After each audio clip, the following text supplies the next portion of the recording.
अरे बिटिया, अब की बार राखी पर तो नहीं आई तू, पर भाई दूज पे तो आएगी ना जरूर। हाँ मम्मी, मैंने सोचा तो था कि अब की बार भाई दूज पे तो जरूर आऊंगी। पर क्या करूँ, घर में और बच्चों में मुश्किल ही लग रहा है मुझे। मुझे कोई भी बहाना नहीं सुनना है बेटा। ना तो तू पिछली राखी पर आई थी, ना अब की बार राखी पर आई। पूरा 1 साल हो गया है तुझे देखे। बस तुझे आना है मुझसे मिलने, तेरा मन नहीं होता क्या? मुझे अपनी बेटी से मिले 1 साल हो गया। आना है तुझे, आना है बस। ठीक है माँ, मैं तेरे लिए जरूर आऊंगी।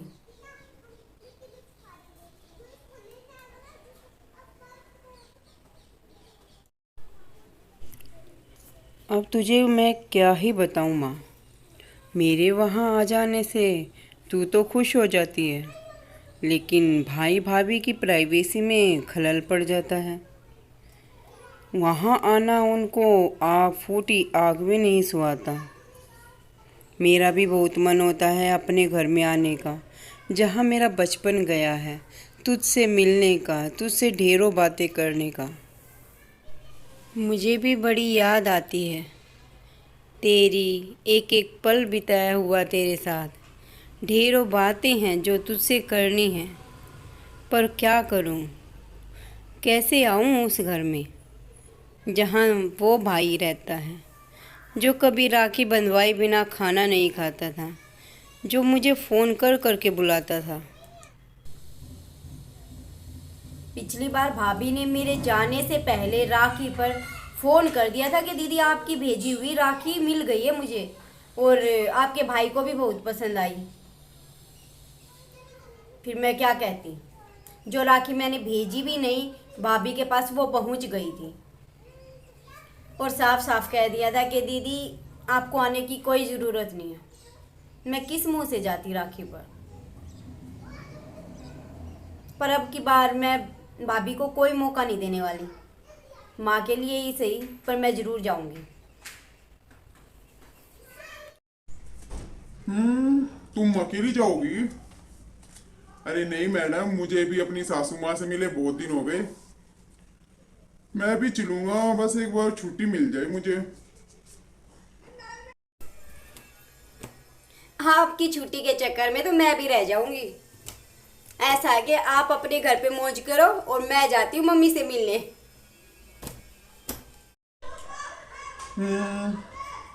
मैं तो हमेशा छुट्टी की वजह से रह ही जाता हूँ। पर एक बात तो है, तुम्हारे भाई भाभी सच में ही बड़े बेकार हैं। तुम्हें याद है, मैं 3 से 4 महीने पहले ऑफिस के काम से तुम्हारे शहर गया था, और 4-5 घंटे के लिए तुम्हारे घर पे होके आया था, रुक के आया था। याद है तुम्हें? हाँ मुझे याद है। तो क्या हुआ, कुछ हुआ था क्या? तो कुछ घंटे में तुम्हारे घर गया ना, तुम्हारी भाभी सिर्फ एक बार मुझसे हाय हेलो करने आई थी। उसके बावजूद मुझे खाना, ब्रेकफास्ट, डिनर जो भी खाने के लिए दिया, तुम्हारी माँ ने खुद बना के दिया। चाय तक तुम्हारी माँ ने बनाई थी। तुम्हारी भाभी एक बार हाय हेलो करके अपने रूम में चली गई थी आराम करने। इस उम्र में उनका यूं काम करते देखकर मुझे बड़ा दुख हुआ था। ऐसी औलाद पर तो धिक्कार है यार।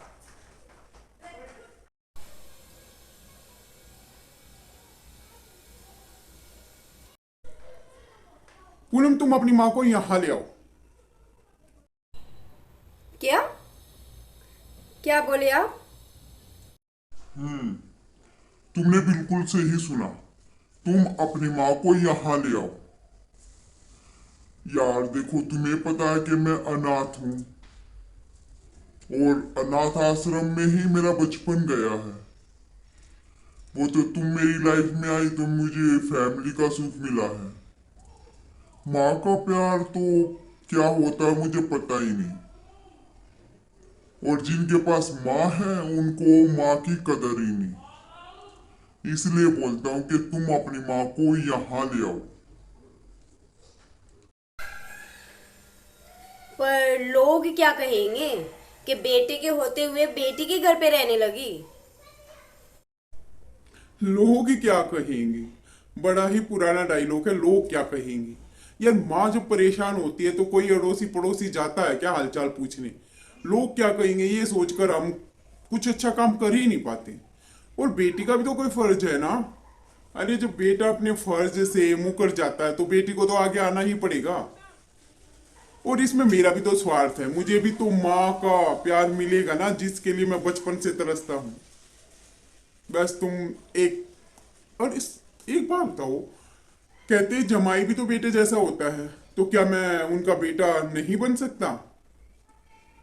बन सकता हूं ना। तो मैंने जैसा कहा है तुम अपनी माँ को यहाँ पर लेके आओ जितना जल्दी हो।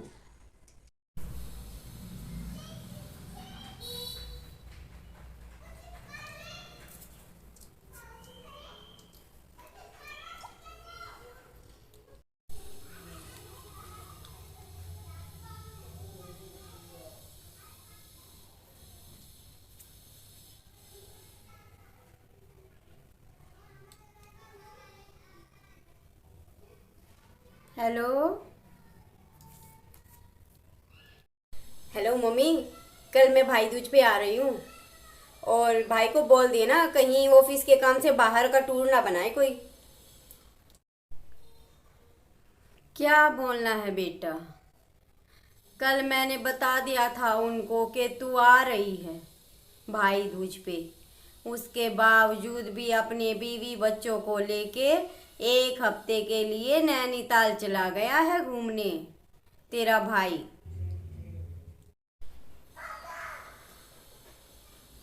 माँ, मैं आज ही आ रही हूँ और तुम अपना जो जरूरी सामान है ना वो पैक कर लो। मेरा सामान? मेरे सामान का क्या करना है पैक करके? सामान इसलिए पैक करोगी ना क्योंकि अब तुम हमारे साथ यहाँ पर रहोगी, तो सामान तो तुम्हारा चाहिए ना। क्योंकि वहाँ पर तो अकेले अब मैं नहीं रहने दूंगी तुम्हें। और तुम्हारे जमाई जी ने भी बोल दिया साफ साफ कि मम्मी को जाकर यहाँ पर लेके आओ, हमें भी तो माँ की ज़रूरत है। पर मैं बेटी के घर में कैसे रहूंगी? वैसे ही जैसे भाई के घर में रहती हो।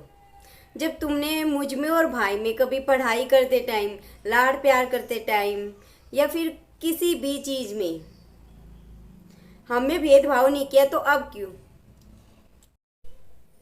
पर मैं बेटी के घर में कैसे रहूंगी? वैसे ही जैसे भाई के घर में रहती हो। जब तुमने मुझ में और भाई में कभी पढ़ाई करते टाइम, लाड़ प्यार करते टाइम या फिर किसी भी चीज़ में हमें भेदभाव नहीं किया तो अब क्यों? पर बेटा तुझे तो पता है ना कि बेटी के घर का हम लोग नहीं खाते हैं। फिर मैं कहाँ रहूंगी, कैसे रहूंगी तेरे घर पे कैसे? बेटी का क्यों खाओगी?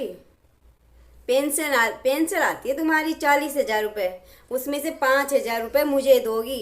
तुम्हारा खर्चा तो हर महीने उससे कहीं कम ही होगा, जिससे तुम्हारे भी मन को भार नहीं पड़ेगा कि मैं बेटी का खा रही हूँ, और तुम्हें अपनी आंखों के सामने देखकर मुझे भी शांति रहेगी कि मेरी मम्मी ठीक ठाक है। और मेरे बच्चों को नानी का प्यार मिला ही नहीं, क्योंकि जब भी जाते थे मामा मामी का मुंह देखकर बच्चों का भी मूड खराब हो जाता था और मुझे वो रहने ही नहीं देते थे। बस अब तुम अपना सामान पैक करो, मैं अभी 2 घंटे बाद निकल रही हूँ। तुम तब तक अपना ज़रूरी सामान पैक कर लेना। ठीक है बेटा, जैसा तुम लोग बोलो।